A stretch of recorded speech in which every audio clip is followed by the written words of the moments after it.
आजाद कश्मीर का ये झंडा किस इंडियन शहरी ने कब और कहां डिजाइन किया था? आजाद कश्मीर के झंडे पर ये रंग और ये मखसूस अलामतें क्या जाहिर करती हैं? आज की वीडियो में आपसे यही शेयर किया जाएगा। आजाद कश्मीर का झंडा 1947 में पाकिस्तान की सरपरस्ती में रावलपिंडी में एक इंडियन शहरी ने तैयार किया था। इस शख्स का नाम था J.K. रेड्डी और ये मद्रास का रहने वाला था। पाकिस्तान बनते ही ये बंदा भारत से पाकिस्तान मुंतकिल हो गया था। झंडे की अलामात और मकासद को समझने के लिए दर्ज झेल इस्तिलाहात को समझना होगा। Number 1, field. ये बैकग्राउंड रंग है जो कि सब्ज है। सब्ज रंग इस्लाम का शनाख्ती रंग है, इसका मतलब है इस्लाम का गलबा। ये झंडा इस्लाम के गलबे की अलामत है।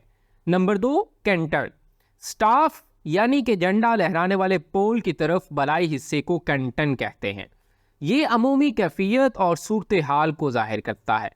इस झंडे में कैंटन का रंग जर्द है जो कि महाराजा की रियासत और उसके कौमी झंडे और हिंदू आबादी को जाहिर करता है। ये रंग स्टाफ की तरफ है जिसका मतलब है महाराजा की मौजूदा रियासत और हिंदू आबादी जो इस वक्त रियासत में मौजूद है। फलाए। ये झंडे का वो हिस्सा होता है जो कि फजा में लहराता है, इसका मतलब है बुनियादी मकसद का हसूल।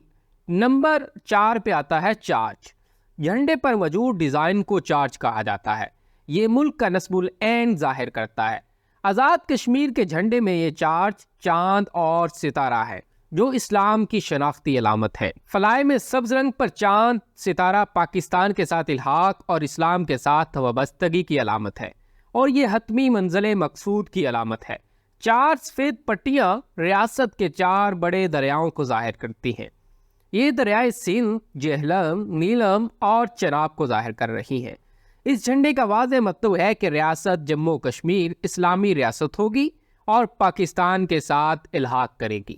तो नाज़रीन, अगर आप पाकिस्तान के झंडे के बारे में जानना चाहते हैं तो नीचे दिए गए लिंक पर क्लिक करें और इस वीडियो को ज़रूर शेयर करें ताकि दूसरे लोग भी इस मुफीद मालूमात से फ़ायदा उठा सकें।